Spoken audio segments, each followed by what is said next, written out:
디지털 포렌식 관련해서 좀 이렇게 말씀드리겠습니다. 우선 이 과학 수사라고 하는 말씀은 여러분들이 많이 들으셨을 겁니다. 수사라고 하는 거는 우리가 이제 범죄가 발생했을 때에 과거에 발생했던 범죄를 지금의 시점에서 다시 재구성하는 게 수사입니다. 근데 재구성하는 근거가 되는 게 어떤 물리적 증거에 의해서 재구성을 해야 됩니다.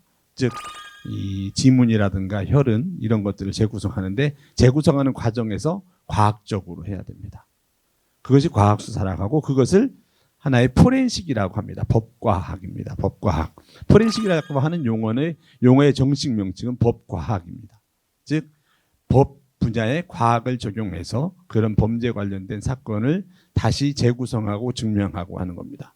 그래서 현장에서 증거를 수집해서 보존하고 분석하고 법정에 제출하는 과정, 이것을 다해서 포렌식이라고 하는 겁니다. 자, 디지털은 뭡니까? 0과 1이잖아요. 0과 1. 즉 0과 1을 앞에다 붙여서 포렌식입니다. 모든 접촉은 흔적을 남긴다라고 하는 게 이게 아주 중요한 용어입니다. 그래서 모든 과학 수사가 여기서부터 시작을 하거든요. 모든 행동은, 모든 접촉은 흔적을 남기게 되어 있습니다.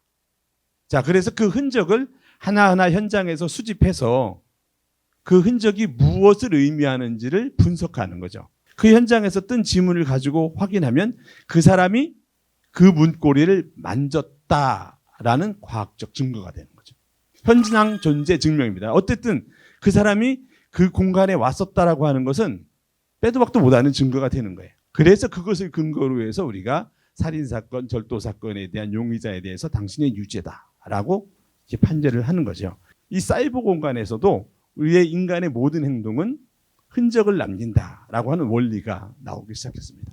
그래서 약 20여 년 전에 이제 이 디지털 증거에 대해서 관심을 가지고 있던 사람들이 기존에 가지고 있던 포렌식의 그런 영역을 이 사이버 스페이스에서 일어나는 것으로 적용을 하기 시작을 했습니다. 그래서 연구하기 시작한 게 디지털 포렌식이라고 하는 게 나오기 시작을 한 겁니다. 인간의 모든 행동은 디지털 흔적을 남깁니다. 그런데 0과 1을 분석하면 시간 정보를 통해서 정확한 위치 정보, 시간 정보를 통해서 언제 어디서가 나오고 그 사람의 어떤 의도가 또 볼 수가 있어요. 그래서 디지털 포렌식을 통해서 우리가 많은 사건들을 지금 해결하고 있는 겁니다. 근데 여기서 중요한 건 이 많은 디지털 흔적이 어디엔가 저장이 되어 있는데 나의 의지와 상관없이 저장되고 있어요. 이 차량 들어온 태그가 됐을 테고 CCTV에 찍히기도 했을 테고 중간중간에 스마트폰에 기록이 바뀌기도 했을 테고 그렇게 하면 내가 남긴 흔적인데 그 정보의 관리 주체가 내가 아니에요. 그러다 보니까 이제 그런 어떤 디지털 흔적으로부터 독립된 그런 삶을 살 수 없는 종속된 삶을 살아갈 수밖에 없는 거예요. 법원에서는 이 스마트폰 압수에 대해서 상당히 엄격하게 해석하고 있습니다. 우리가 수사할 때 어떻게 하면 그 스마트폰을 확보할 거냐. 의도적으로 내가 핸드폰을 만약 바꿨다라고 하면 증거인멸의 의심을 받습니다. 지문을 대표적으로 물리적 흔적이라고 보고요. 0과 1이 디지털 흔적이라고 봅니다. 저희들이 현장에서 수사를 해보면 법과학에 의해서 사건은 한 2건 해결하면 디지털 포렌식으로 사건은 한 100건 해결하고 있습니다. 0과 1을 정보라고 봤을 때 증거 가치가 있는 정보를 우리가 디지털 증거라고 하고 있습니다. 이게 디지털 증거의 정의이고 이러한 디지털 증거를 현장에서 수집해서 보존하고 분석해서 법정에 제출하는 과정, 그 전 과정을 디지털 포렌식이다라고 합니다. 이거 공식적인 디지털 포렌식의 정의입니다. 디지털 증거를 2가지로 딱 나눌 수 있어요. 저장된 증거, 이것은 어떻게 보면 이게 저장된 증거라고 하는 것은 뭐냐면 주체가 사람인 거예요. 컴퓨터 분석을 하다 보면 하드디스크 몇백 개가 갖다 놓고 싹 분류하면 그 사람의 어떤 그 컴퓨터 사용할 때 어떤 이 사람은 이 컴퓨터를 가지고 어떤 사용을 하는지에 대한 대괄적인 관심도가 뭔지 이런 것들을 다 볼 수가 있거든요. 기기가 만든 증거. 사용자의 행위가 그대로 거기에 남아있어요. 검색을 했으면 검색 흔적, 컴퓨터를 껐으면 껐다 킨 시간. 그래서 이런 것들이 우리가 자동으로 생성되는 증거입니다. 우리가 강력 사건의 어떤 수사를 한다거나 범죄자의 프로파일링 같은 걸 수사할 때는 어떤 수사가 빠르냐.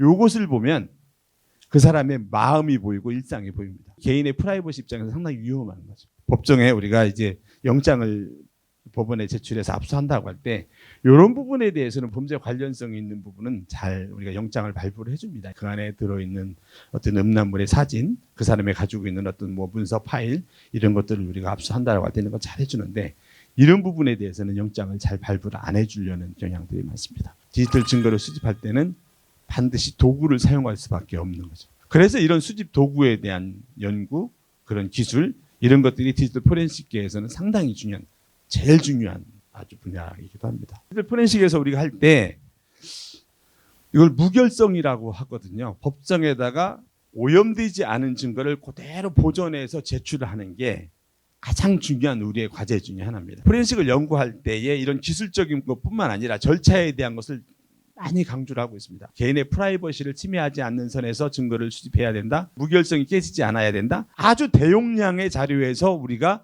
자료를 찾아야 된다. 이런 어떤 특징이 있기 때문에 이 절차가 중요할 수밖에 없습니다. 그래서 우리가 이제 무결성을 유지하기 위해서 하는 것들을 도구나 이런 것들을 할 때 가장 중요한 게 현장에서 수집한 데이터를 가지고 프로그램에 넣어서 다 분석을 하고 분석을 한 다음에 그 자료를 법정에 제출할 때까지 프로그램에 의해서 그 자료를 많이 만지고 다루고 했어도 그 데이터가 변경되지 않도록 하기 위한 어떤 조치들 이런 것들을 항상 신경을 쓰고 있는 거죠. 포렌식 도구는 검증된 도구를 써야만 됩니다. NCAS라고 디지털 디스크 분석하는 도구가 있거든요. 그것은 미국 NIST에서 그 도구에 대한 검증을 거치는 프로그램이 있어서 어느 정도 검증 절차를 거친 도구를 쓰도록 되어 있습니다. 그 다음에 또 중요한 게 뭐냐면 누가 분석했느냐를 상당히 중요시 여깁니다. 디지털 포렌식의 전문가는 어떤 사람을 전문가라고 하느냐. 뭐 예를 들어서 IT 관련된 전공을 했다.